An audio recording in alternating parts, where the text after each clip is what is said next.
모두가 불가능하다고 말했습니다. 인텔은 10년을 투자했지만 수율 70%를 넘지 못했습니다. 일본은 정밀도는 완벽했지만 속도를 낼 수 없었죠. 유리기판, 이론상 완벽한 소재였지만 공장에서는 깨졌습니다. 파손일을 견딜 수 없었습니다. 글로벌 반도체 업계가 같은 결론에 도달했습니다. 지금은 아니다. 그런데 2024년 한국이 움직였습니다. 발표가 아니었습니다. 공장이었죠. 연구 대신 생산 라인이었습니다. 그것도 미국 땅에 말이죠. 미국 정부 관계자들은 처음엔 주목하지 않았습니다. 또 하나의 시도일 거라고 생각했죠. 하지만 숫자가 올라오기 시작했습니다. 수율 78%, 83%, 87%. 인텔이 넘지 못한 벽을 한국은 넘고 있었습니다. 그들은 무엇을 알고 있었습니까? 미국이 보지 못한 걸 그들은 보고 있었습니까? 이 이야기는 한 미국 관료의 기록입니다. 그는 10년간 이 과정을 지켜봤습니다. 그리고 결론을 내렸습니다. 공급을 쥔 나라가 미래를 쥔다고. 경고는 6개월 전부터 왔습니다. 무시했죠. 일시적이라고들 했습니다. 8월 캘리포니아에서 GPU 17개 동시 사망. 한 장에 5천만 원. 총 8억 5천만 원이 증발했습니다. 9월 텍사스, 10월 애리조나 우연? 아니었습니다. 패턴이었죠. 그리고 그 패턴은 매달 2배씩 빨라지고 있었습니다. 제 소개를 먼저 하겠습니다. 저는 마이클 스톤입니다. 전 미국 상무부 차관보였죠. 반도체 공급망 안보를 10년간 담당했습니다. 제 일은 리스크를 계산하고 대응책을 세우는 겁니다. 그런데 그날 그 보고서 앞에서 처음으로 생각했습니다. 대응책이 없다고, 우리가 늦었다고 말이죠. 2023년 11월 3일이었습니다. 백악관 인근 상무부 건물 지하 회의실에서 극비 등급 보고서 한 권이 테이블 중앙에 놓였습니다. AI 반도체 패키징 위기 분석. 47페이지였죠. 첫 페이지를 펼쳤습니다. 그래프가 없었습니다. 단 한 문장만 적혀 있었죠. 칩은 문제가 없다. 다음 페이지에 두 번째 문장이 있었습니다. 문제는 칩을 담는 그릇이다. 회의실 공기가 무거워졌습니다. 우리는 지난 10년간 칩에만 집중했습니다. 더 빠른 연산, 더 높은 성능. 모든 투자가 그쪽으로 쏠렸죠. 그런데 이 보고서는 말하고 있었습니다. 우리가 잘못된 곳을 보고 있었다고. 다음 페이지부터 데이터가 등장했습니다. AI 칩 성능 곡선, 수직 상승. 당연했습니다. 우리가 원한 거니까요. 문제는 발열 곡선이었습니다. 이것도 수직이었죠. 최신 GPU 평균 발열량이 섭씨 90도를 넘었습니다. 일부는 95도까지 치솟았죠. 기판이 이 온도를 견딜 수 있습니까? 제가 물었습니다. 엔지니어가 고개를 저었습니다.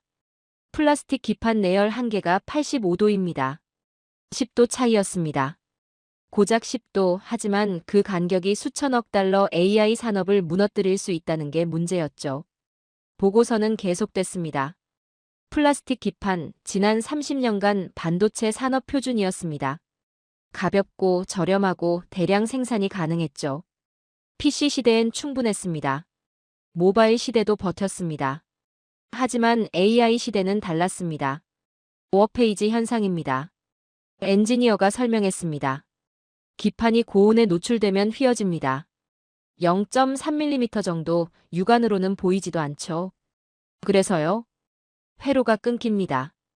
회로는 머리카락 수십 분의 1 두께입니다. 기판이 미세하게만 휘어도 단선된다는 겁니다. 그럼 칩이 죽습니다. 즉시 수천만 원짜리 GPU가 고철이 되는 거죠. 저는 캘리포니아 사건을 떠올렸습니다. 8월에 발생한 GPU 17개 동시 사망. 원인이 바로 이거였습니다. 기판 변형. 0.3mm 휘어짐. 8억 5천만 원 증발. 일회성이 아니었습니다. 구조적 문제였던 겁니다. 누군가 물었습니다. 냉각을 강화하면 되지 않습니까? 한계가 있습니다. AI 칩은 계속 뜨거워질 겁니다. 냉각만으론 근본 해결이 불가능합니다. 기판 소재를 바꾸면요? 바꿔야 합니다. 무엇으로요? 침묵이 흘렀습니다. 저는 보고서를 넘겼습니다. 대안 검토 섹션이었죠. 계량형 플라스틱, 세라믹, 실리콘 기반 구조. 전부 나열돼 있었습니다. 그리고 전부 탈락했습니다. 비용, 공정, 물성. 결론은 하나였습니다. 현재 기술로는 불가능하다. 한 엔지니어가 비유했습니다. 값비싼 스테이크를 종이 접시에 담고 있는 겁니다. 정확했습니다. 우리는 최첨단 AI 칩을 30년 전 기술인 플라스틱 위에 올려놓고 있었습니다. 위로만 쌓았죠. 밑바닥은 그대로였습니다. 이건 칩의 문제가 아니었습니다. 그릇의 문제였죠. 이대로 가면 어떻게 됩니까? 제가 물었습니다. 엔지니어가 스크린을 켰습니다. 2025년, 2026년 AI 투자 로드맵이 나타났습니다. 이 계획대로라면 2025년 중반부터 대규모 장애가 발생할 겁니다. 막을 방법이 있습니까? 없습니다. 회의실이 얼어붙었습니다. 그날 처음 생각했죠. AI가 멈출 수 있다고. 저는 마지막 페이지를 펼쳤습니다. 단 하나의 단어. 글래스. 유리였습니다. 이게 뭡니까? 제가 물었습니다. 이론상 가장 이상적인 대안입니다.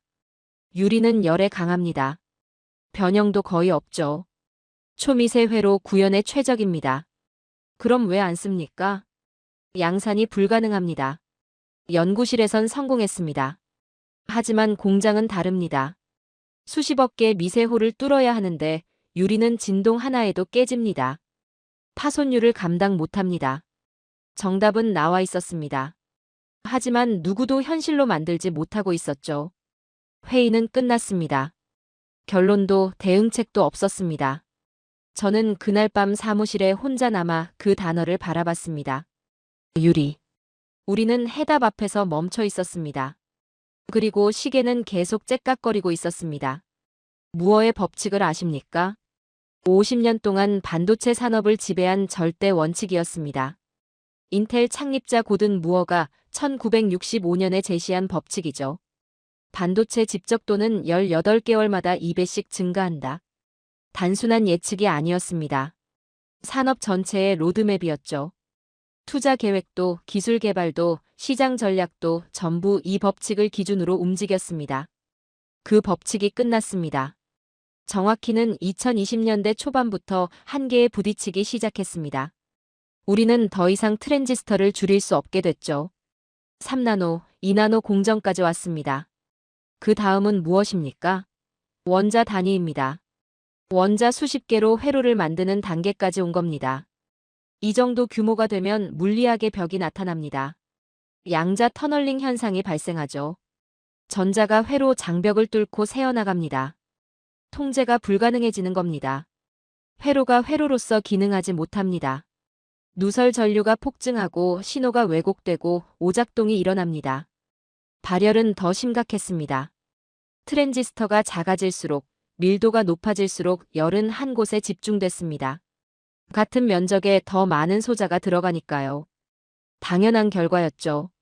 최신 AI 칩의 단위 면적당 발열량이 일반 CPU의 3배를 넘어섰습니다. 고성능 모델은 5배까지 치솟았죠. 저는 냉각 전문가에게 물었습니다. 이걸 어떻게 시킵니까? 그가 답했습니다. 냉각으론 한계입니다. 물리적으로 열을 빼낼 수 있는 속도보다 발생하는 속도가 더 빠릅니다. 그 순간 깨달았습니다. 우리는 성능 전쟁에서 이기고 있었지만 구조 전쟁에서는 지고 있었다는 걸 말이죠. 법칙이 끝나면 전략도 끝납니다. 무어의 법칙이 작동하던 시절에는 간단했습니다. 더 작게 만들면 됐죠. 더 많이 집적하면 됐습니다. 그게 곧 성능이었고 그게 곧 경쟁력이었습니다. 투자 방향도 명확했죠. 미세공정 개발에 천문학적 자금을 쏟아부었습니다. 하지만 이제는 달랐습니다. 더 작게 만드는 게 아니라 만들어진 걸 지탱하는 싸움으로 바뀐 겁니다. 칩 설계 기술은 세계 최고 수준에 도달했습니다. 제조 공정도 극한까지 발전했죠. 엔지니어들은 원자 단위로 회로를 새기는 경지에 이르렀습니다. 문제는 그 아래였습니다. 기판이었습니다. 칩을 받쳐주는 구조였죠. 우리는 최첨단 AI 칩을 30년 전 기술인 플라스틱 기판 위에 올려놓고 있었습니다. 성능은 진화했지만 구조는 낡아 있었던 겁니다. 값비싼 음식을 낡은 그릇에 담은 격입니다. 한 재료공학자가 말했습니다. 정확한 비유였습니다. 저는 과거 자료를 뒤졌습니다. 2010년대 중반부터 이미 경고가 있었죠. 기판 소재 혁신 필요, 패키징 기술 한계 도래, 차세대 소재 개발 시급. 경고는 분명히 있었습니다. 하지만 아무도 진지하게 받아들이지 않았죠. 왜냐하면 당장 문제가 없었으니까요. 플라스틱 기판으로도 충분히 작동했습니다. 굳이 천문학적 비용을 들여 새로운 소재를 개발할 이유가 없었죠. 반도체 기업들은 칩 성능 향상에만 집중했습니다. 기판은 그저 배경이었습니다. 그래서 미뤘습니다. 10년을 미뤘습니다. 소재를 바꿀 수 있습니까? 제가 물었습니다. 재료공학 전문가가 답했습니다. 플라스틱 계량은 한계입니다. 내열성을 올리면 가공성이 떨어지고 강도를 높이면 비용이 급증합니다. 근본 해결은 불가능합니다. 세라믹은요? 무겁고 깨지기 쉽습니다. 대량 생산도 어렵습니다. 실리콘 기반 구조는 기판 하나 가격이 칩 가격을 넘어설 겁니다. 모든 대안이 막혀 있었습니다. 저는 그날 밤 워싱턴 DC의 야경을 바라봤습니다. 저 도시 어딘가에서, 저 나라 어딘가에서, 세계 어딘가에서 지금도 AI 칩이 작동하고 있었습니다. 데이터를 처리하고 계산하고 학습하면서 점점 더 뜨거워지고 있었죠. 기판은 그대로인데 말입니다. 그때부터 싸움의 장소가 바뀌었습니다. 이제는 칩을 만드는 전쟁이 아니라 칩을 살리는 전쟁이었습니다. 성능을 올리는 경쟁이 아니라 구조를 지키는 경쟁이었죠. 반도체 패권의 무대가 설계실에서 소재 연구실로 이동한 겁니다. 문제는 아무도 준비되지 않았다는 겁니다. 미국도 유럽도 일본도 기판 소재 혁신엔 투자하지 않았습니다. 모두 칩에만 집중했죠. 그 대가를 지금 치르고 있는 겁니다. 저는 책상 위 보고서를 다시 펼쳤습니다. 마지막 페이지에 적힌 그 단어. 유리. 이론상 완벽하다고 했습니다. 하지만 현실에선 불가능하다고 했죠. 그럼 누가 가능하게 만들 겁니까? 저는 그 답을 몰랐습니다. 아직은요. 하지만 그 답을 찾아야 한다는 건 알고 있었습니다. 시간이 얼마 남지 않았으니까요. 플라스틱 기판이 정확히 무엇인지 설명하겠습니다. 유기 소재를 기반으로 만들어집니다. 에폭시 수지에 유리 섬유를 섞어서 제작하죠. 가볍고 유연하며 대량 생산이 가능하다는 게 장점이었습니다. 1990년대부터 반도체 산업의 표준으로 자리 잡았고 PC 시대를 거쳐 모바일 시대까지 30년 동안 아무 문제 없이 작동했습니다. 하지만 그건 칩이 그렇게 뜨겁지 않았을 때 이야기입니다. AI 칩은 이전과 완전히 달랐습니다. 크기도 훨씬 컸고 발열량도 비교할 수 없을 정도로 높았죠. 플라스틱 기판의 물리적 한계와 정면으로 충돌하기 시작한 겁니다. 저는 실험실에서 올라온 데이터를 검토했습니다. 플라스틱 기판에 85도 이상의 열을 가하면 워페이지 현상이 발생한다는 내용이었습니다. 기판이 휘어진다는 거죠. 변형 정도는 0.3mm에서 0.5mm 사이였습니다. 육안으로는 거의 확인이 불가능한 수준이었습니다. 회의에 참석한 누군가가 물었습니다. 그 정도 변형이면 큰 문제가 아니지 않습니까? 엔지니어가 스크린에 회로 확대 사진을 띄웠습니다. 이게 반도체 회로입니다. 두께가 머리카락의 50분의 1 수준입니다. 기판이 0.3mm만 휘어져도 이 회로가 물리적으로 끊어집니다. 그럼 칩이 즉시 작동을 멈춥니다. 수리도 불가능하죠. 수천만 원짜리 GPU가 그 자리에서 고철로 변하는 겁니다. 폐기율이 어느 정도입니까? 제가 물었습니다. 일반 반도체는 1% 미만입니다. 하지만 고성능 AI 칩은 3%를 넘어서고 있습니다. 계속 상승하는 추세입니다. 3%. 100개를 생산하면 3개가 버려진다는 겁니다. 한 개당 5천만 원이라면 100개당 1억 5천만 원 손실이죠. 연간 생산량이 수백만 개 단위라면 손실 규모는 천문학적으로 커집니다. 한 엔지니어가 비유했습니다. 값비싼 스테이크를 종이 접시에 담은 상황입니다. 접시가 눅눅해지면 스테이크가 바닥에 떨어지는 거죠. 정확한 비유였습니다. 칩 자체는 완벽했습니다. 문제는 그 칩을 받쳐주는 기판이었죠. 30년 전 기술로 만든 플라스틱 구조가 최첨단 AI 칩을 감당하지 못하고 있었던 겁니다. 이건 단순한 기술 문제가 아니었습니다. 물리학의 문제였죠. 저는 최신 AI 칩 트렌드 보고서를 펼쳐봤습니다. 칩 크기가 계속 커지고 있었습니다. 성능을 올리려면 더 많은 트랜지스터가 필요하고 그러려면 면적이 커질 수밖에 없었죠. 최신 GPU는 이미 손바닥만 했습니다. 더 심각한 건 발열이었습니다. 칩이 클수록 성능이 높을수록 발열량도 비례해서 올라갔습니다. 최신 모델들은 이미 90도를 넘어섰고 다음 세대는 95도, 어쩌면 100도까지 올라갈 가능성이 높았습니다. 플라스틱 기판의 내열 한계는 85도였습니다. 간격이 점점 좁혀지고 있었습니다. 아니, 이미 그 한계선을 넘어선 상태였죠. 그래서 캘리포니아에서, 텍사스에서, 애리조나에서 GPU들이 연쇄적으로 고장나고 있었던 겁니다. 플라스틱 소재를 개량할 방법은 없습니까? 제가 물었습니다. 재료공학 전문가가 답했습니다. 시도는 했습니다. 내열성을 높이는 첨가제를 투입했죠. 하지만 그러면 기판이 딱딱해집니다. 미세홀 가공이 불가능해지고 강도를 높이면 제조 비용이 2배 이상 상승합니다. 결국 구조적 한계였습니다. 플라스틱이라는 소재 자체로는 더 이상 발전할 수 없다는 결론이었죠. 저는 생각했습니다. 우리가 정확히 무엇을 놓쳤습니까? 기판이었습니다. 지난 30년간 우리는 기판에 신경 쓰지 않았습니다. 그저 배경 정도로 취급했죠. 모든 투자는 칩 설계와 공정 개발로 향했고 기판은 단순 외주 품목으로 분류됐습니다. 그 결과가 지금이었습니다. 최첨단 칩이 시대에 뒤떨어진 기판 위에서 무너지고 있었습니다. 성능은 끝없이 진화했지만 그걸 받쳐줄 구조는 30년 전 수준에 머물러 있었던 겁니다.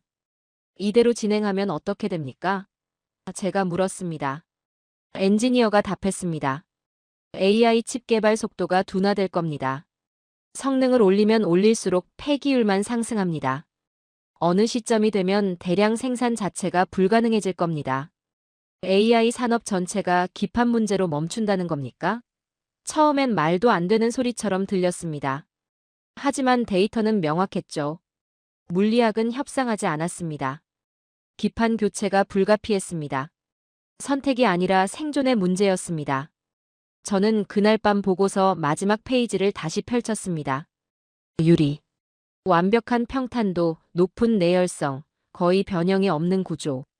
이론적으로는 모든 문제를 해결할 수 있는 소재였습니다.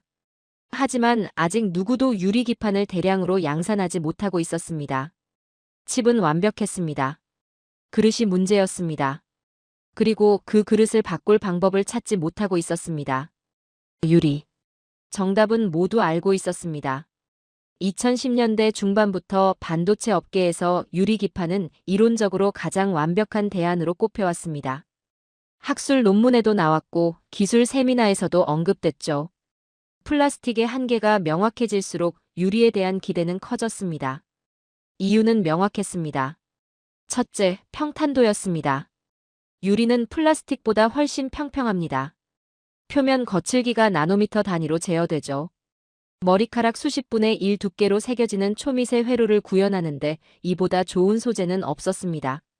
둘째, 내열성이었습니다. 유리는 고온에서도 변형이 거의 없습니다. 100도를 넘어도 문제없죠. 플라스틱처럼 워페이지 현상이 발생하지 않습니다. AI 칩이 아무리 뜨거워져도 기판은 그대로 유지될 수 있다는 겁니다. 셋째, 안정성이었습니다. 유리는 화학적으로 안정적입니다. 시간이 지나도 물성이 변하지 않죠. 반도체 공정에 사용되는 각종 화학 물질에도 거의 반응하지 않습니다. 이론적으로 완벽했습니다. 저는 내부 기술 보고서를 검토했습니다. 재료공학팀이 작성한 문서였죠.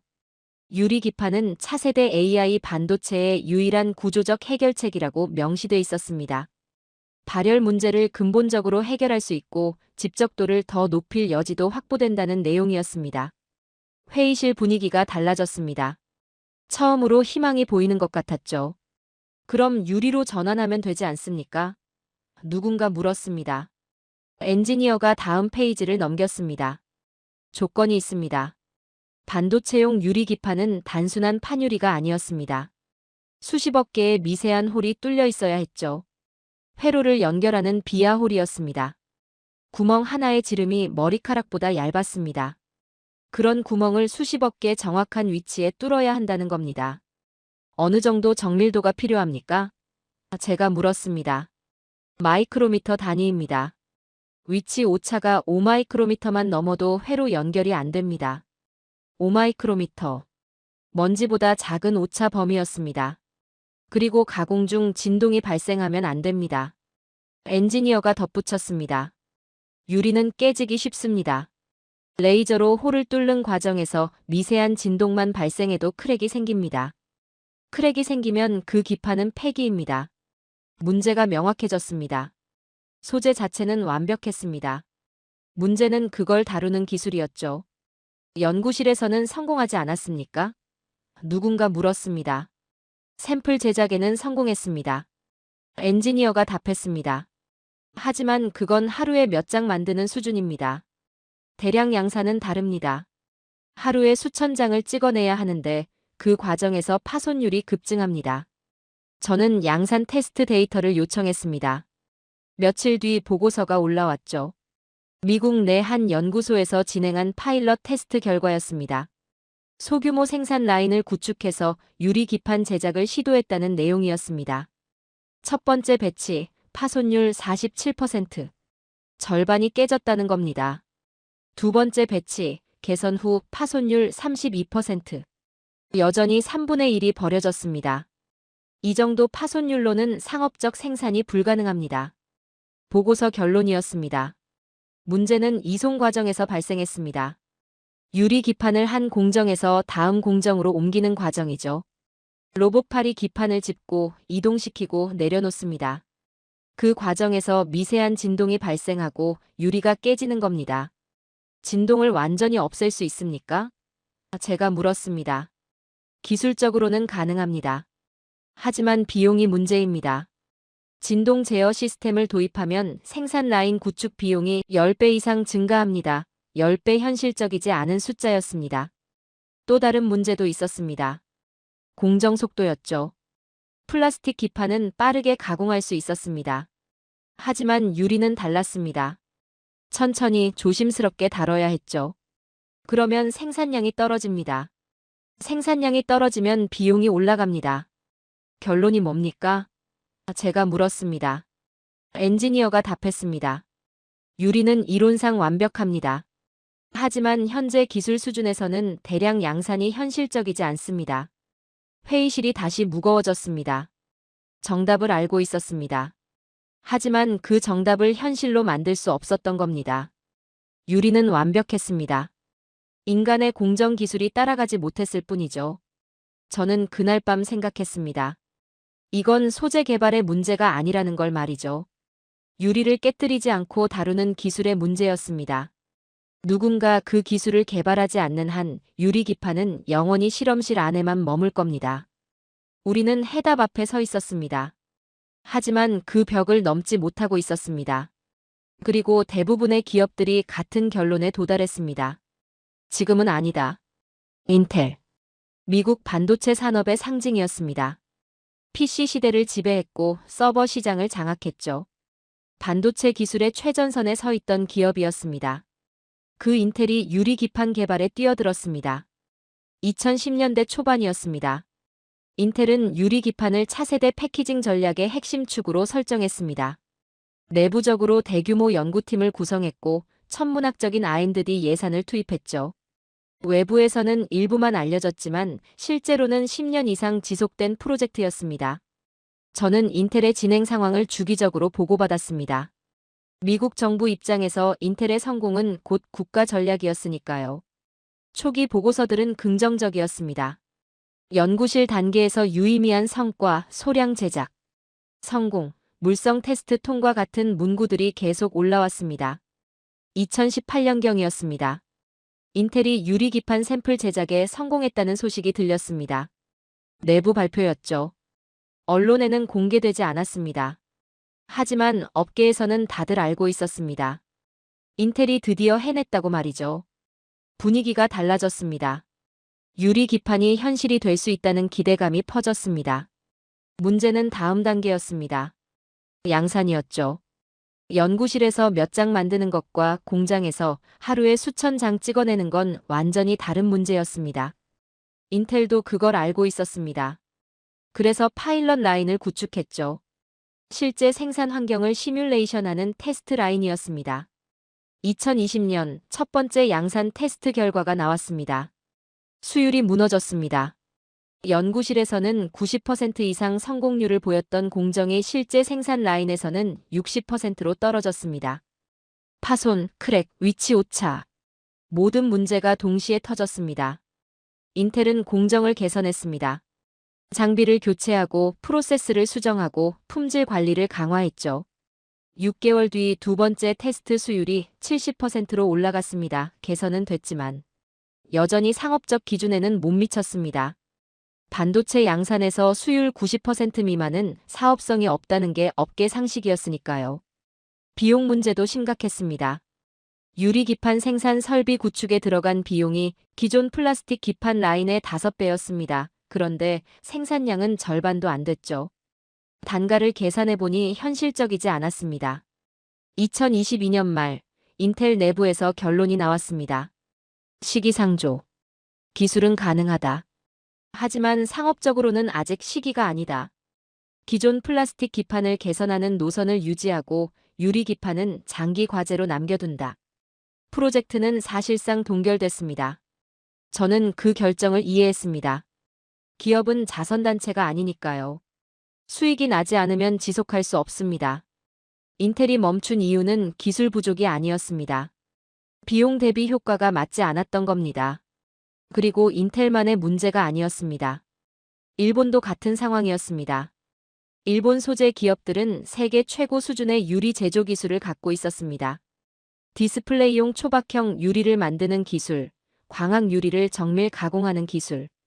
이론적으로는 반도체용 유리 기판을 만들 수 있는 역량이 충분했습니다. 실제로 여러 일본 기업들이 도전했습니다. 연구소 수준에서는 성공 사례도 나왔죠. 하지만 생산 현장에 투입하면 문제가 발생했습니다. 공장에서 찍어내는 순간 수율이 무너진다는 게 공통된 평가였습니다. 일본 기업들의 강점은 정밀 제어였습니다. 하지만 그게 약점이기도 했죠. 느렸습니다. 반도체 생산은 속도가 생명인데 일본식 정밀 공정은 시간이 너무 오래 걸렸습니다. 품질은 완벽했지만 생산량이 나오지 않았던 겁니다. 결국 일본 기업들도 하나둘 손을 뗐습니다. 저는 글로벌 반도체 컨퍼런스에서 각국 관계자들을 만났습니다. 대화 주제가 유리 기판으로 넘어가면 모두 비슷한 반응이었습니다. 언젠가는 필요할 겁니다. 하지만 지금은 아닙니다. 글로벌 공감대가 형성된 겁니다. 유리는 미래의 해답이다. 하지만 현재의 선택지는 아니다. 연구실과 공장은 다른 세계였습니다. 이론과 현실은 달랐죠. 돈으로도 해결되지 않았습니다. 인텔이 수조 원을 쏟아부었지만 실패했으니까요. 그래서 모두가 고개를 저었습니다. 저는 그 분위기를 이해했습니다. 하지만 동시에 불안했습니다. 모두가 포기한다면 누가 해결합니까? AI 칩은 계속 뜨거워지고 있었고 플라스틱 기판은 한계에 도달했습니다. 시간은 흐르고 있었죠. 답은 있었습니다. 하지만 아무도 그 답에 도달하지 못하고 있었습니다. 2023년 말 한국에서 소식이 들려왔습니다. 처음엔 별로 주목하지 않았습니다. 한국 기업 몇 곳이 유리 기판 개발에 진입한다는 내용이었죠. 솔직히 말하면 회의적이었습니다. 인텔도 실패했고 일본도 포기했는데 한국이 성공할 거라고 생각하지 않았습니다. 또 하나의 시도겠죠. 제 보좌관이 말했습니다. 저도 그렇게 생각했습니다. 하지만 며칠 뒤 추가 보고서가 올라왔습니다. 한국 기업들의 배경에 대한 분석이었죠. 그걸 읽으면서 처음으로 생각했습니다. 이건 다를 수도 있겠다고 말이죠. 한국 기업들은 반도체로 시작하지 않았습니다. 디스플레이였습니다. LCD, OLED 패널을 만들어 온 기업들이었죠. 20년 넘게 초박형 유리를 대량으로 생산해온 경험이 있었습니다. 스마트폰 화면에 들어가는 유리, TV 패널에 사용되는 유리. 그걸 깨뜨리지 않고 다루는 기술을 축적해왔던 겁니다. 저는 과거 자료를 찾아봤습니다. 2013년 CES, 미국 라스베이거스에서 열린 세계 최대 전자제품 박람회였죠. 그해 한국 기업이 휘어지는 디스플레이를 공개했습니다. 플렉서블 OLED라고 불렀죠. 화면을 접고 펼 수 있는 기술이었습니다. 당시 현장 반응을 다시 확인해 봤습니다. 어떻게 유리를 휘게 만듭니까? 깨지지 않습니까? 저 같은 질문들이 쏟아졌었죠. 한국 엔지니어들은 대답했습니다. 유리 두께가 머리카락보다 얇습니다. 그리고 깨지지 않게 다루는 기술이 있습니다. 머리카락보다 얇은 유리. 접었다 펴도 깨지지 않는 유리. 그때는 몰랐습니다. 그게 10년 뒤 반도체 산업의 핵심 기술이 될 거라는 걸 말이죠. 저는 디스플레이와 반도체 기판의 공통점을 분석했습니다. 둘 다 초정밀 가공이 필요했습니다. 둘 다 유리를 다뤘죠. 그리고 가장 중요한 건 둘 다 대량 생산이 전제였다는 겁니다. 차이점도 있었습니다. 반도체 기판은 더 두껍고 미세홀을 뚫어야 했죠. 하지만 핵심 기술은 같았습니다. 유리를 깨뜨리지 않고 이송하고 가공하고 적층하는 기술 말입니다. 한국 기업들은 그걸 이미 20년간 해왔던 겁니다. 하루에 수만 장씩 찍어내면서 말이죠.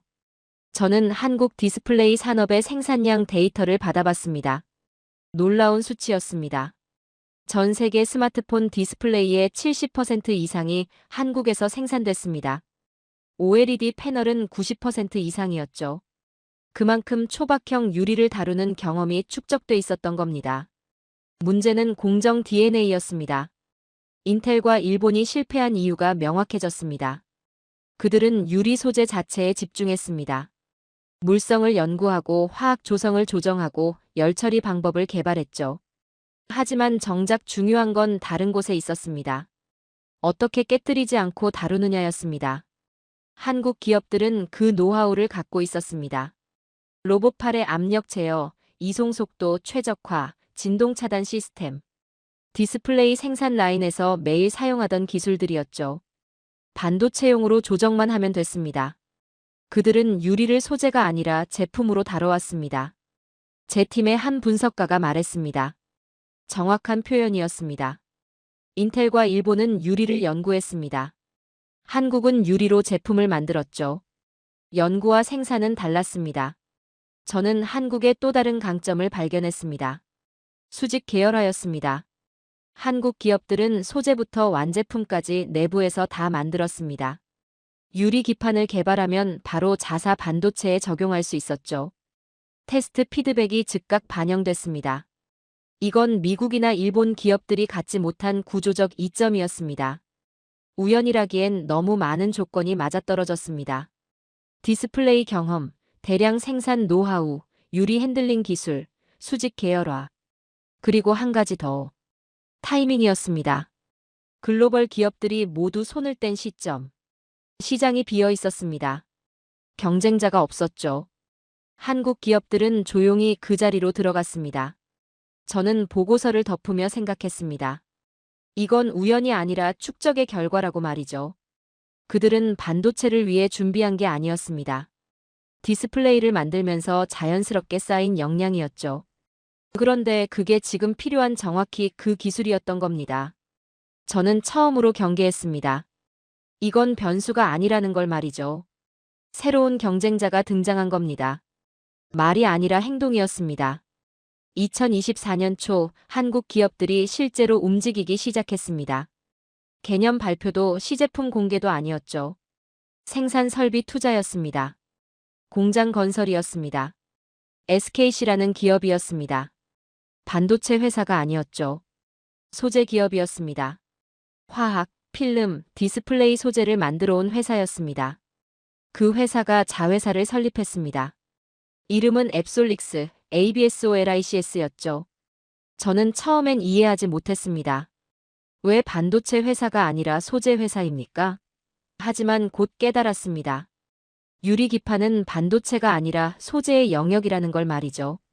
반도체 회사들은 칩을 만듭니다. 기판을 만드는 건 소재 회사의 일이었던 겁니다. 한국은 처음부터 접근 방식이 달랐습니다. 그리고 더 놀라운 소식이 들렸습니다. 앱솔릭스가 미국 조지아주에 공장을 짓는다는 내용이었습니다. 본사도 아니고 한국 공장도 아니었죠. 미국 현지 생산이었습니다. 저는 위치를 확인했습니다.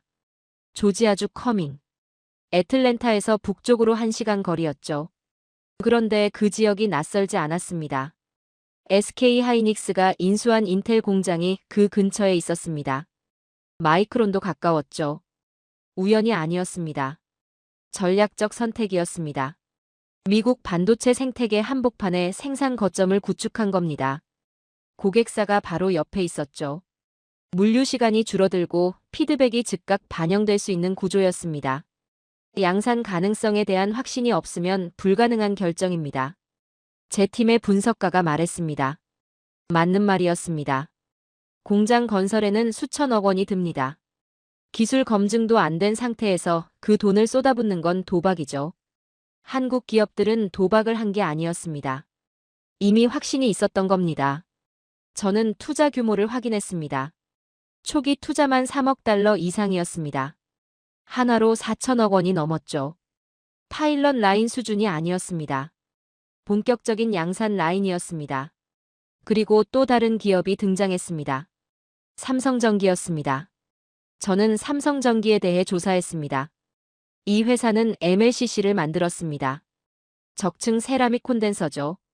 스마트폰 하나에 수백 개가 들어가는 부품이었습니다.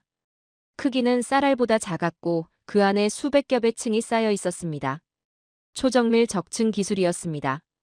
삼성전기는 세계에서 가장 얇은 층을 가장 정확하게 쌓는 기술을 갖고 있습니다. 보고서에 적혀 있었습니다. 층 하나의 두께가 마이크로미터 단위였죠. 그걸 수백 겹 쌓아도 위치 오차가 거의 없었습니다. 유리 기판도 마찬가지였습니다. 유리층을 쌓고 그 사이에 회로를 묶고 비아홀로 연결하는 구조였죠. 삼성전기가 MLCC로 해온 일과 본질은 같았습니다. 한국 기업들은 각자 갖고 있던 기술을 유리 기판에 적용하기 시작했습니다. SKC는 유리 핸들링, 삼성전기는 정밀 적층. 퍼즐 조각이 맞춰지고 있었습니다. 몇 달 뒤 파일럿 라인 가동 소식이 들렸습니다. 저는 초기 테스트 데이터를 요청했습니다. 비공개 정보였지만 채널을 통해 일부 입수할 수 있었죠. 수율 데이터였습니다. 첫 번째 배치 수율 78%. 인텔이 60%에서 시작했던 것과 비교하면 높은 수치였습니다. 두 번째 배치 83%. 세 번째 배치 87%. 상승하고 있었습니다. 저는 비교 분석을 요청했습니다. 인텔의 양산 테스트 결과와 한국 기업들의 데이터를 나란히 놓고 봤죠. 차이가 명확했습니다. 인텔은 수율이 정체됐었습니다. 70%에서 더 이상 올라가지 않았죠. 한국은 계속 개선되고 있었습니다. 파손율이 낮습니다. 분석가가 말했습니다. 이송 과정에서 깨지는 비율이 인텔 대비 절반 이하입니다. 유리 핸들링 기술의 차이였습니다. 디스플레이에서 쌓아온 20년 경험이 숫자로 나타나고 있었던 겁니다. 저는 반복 테스트 결과도 확인했습니다. 같은 공정을 10회, 20회 반복했을 때도 수율이 유지됐습니다. 안정성이 검증된 겁니다. 이건 일회성 성공이 아니었습니다. 재현 가능한 기술이었죠. 그때부터 숫자가 말하기 시작했습니다. 기술 보고서가 아니었습니다.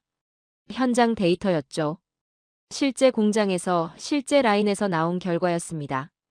더 이상 이론이 아니었습니다. 현실이었습니다. 저는 조지아 공장 건설 일정을 확인했습니다. 2025년 초 완공 예정이었습니다.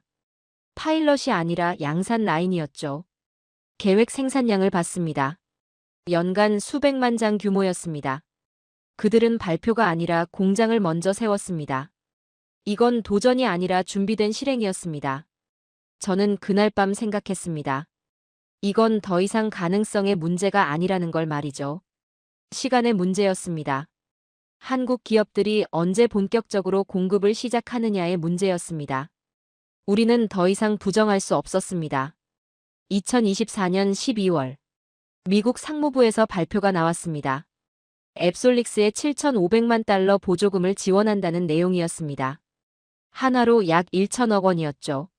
조지아주 공장 건설을 지원하는 명목이었습니다. 숫자 자체는 크지 않았습니다. 반도체 분야에서 수십억 달러 지원 사례도 있었으니까요. 중요한 건 숫자가 아니었습니다. 의미였죠. 미국 정부가 외국 소재 기업에 직접 보조금을 준 겁니다. 반도체 제조사도 아니었습니다. 칩을 만드는 회사가 아니라 기판을 만드는 회사였죠. 그것도 아직 양산도 시작하지 않은 단계였습니다. 이례적인 결정이었습니다. 저는 내부 의사결정 과정을 알고 있었습니다.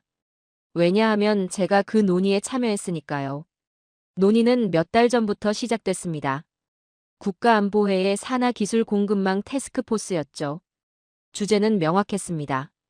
유리기판 공급 중단 시 미국 AI 산업에 미칠 영향. 시나리오 분석이 진행됐습니다. 만약 한국 기업들이 유리기판 공급을 독점하게 되면 어떻게 됩니까? 만약 그 공급이 중단되면 대체 공급선이 있습니까? 미국 내 자체 생산 능력은? 답은 명확했습니다. 없다. 인텔은 이미 프로젝트를 동결했습니다. 다른 미국 기업 중에 유리기판을 양산할 수 있는 곳은 없었죠. 일본도 포기했고 유럽도 마찬가지였습니다. 결국 한국뿐이었습니다. 이 공장이 멈추면 미국 AI 산업도 멈춥니다. 한 분석가가 말했습니다. 과장이 아니었습니다. AI 칩 발열 문제는 계속 심화되고 있었고 플라스틱 기판으로는 더 이상 버틸 수 없었습니다. 유리 기판 전환은 선택이 아니라 필수였죠. 그럼 어떻게 해야 합니까? 한국 기업의 미국 내 생산을 지원하는 겁니다. 공장이 미국 땅에 있으면 최소한 물리적 통제가 가능했습니다. 공급 안정성도 확보되고 기술 이전 가능성도 열렸죠. 7,500만 달러는 그런 맥락에서 나온 숫자였습니다. 저는 발표문을 검토했습니다. 표면적으로는 첨단 반도체 패키징 기술 육성이라고 적혀 있었습니다. 하지만 실제 의미는 달랐죠. 인정이었습니다. 미국 정부가 한국 기업의 기술적 우위를 공식적으로 인정한 겁니다. 우리는 도와준 게 아니었습니다. 우리는 의존하기로 결정한 겁니다. 기술평가 보고서도 올라왔습니다. 유리기판의 구조적 장점이 구체적 수치로 정리돼 있었죠. 첫째, 인터포저가 필요 없어졌습니다. 기존엔 칩과 기판 사이에 중간 매개층이 필요했습니다. 유리기판은 그걸 제거할 수 있었죠. 구조가 단순해지면 고장 가능성이 줄어듭니다. 둘째, 두께가 25% 감소했습니다. 같은 성능이면 더 얇게 만들 수 있다는 겁니다. 데이터 센터 집적도가 올라갔죠. 같은 공간에 더 많은 서버를 넣을 수 있었습니다. 셋째, 전력 소비가 30% 이상 절감됐습니다. 이게 가장 중요했습니다. AI 데이터 센터의 최대 문제가 전력이었으니까요.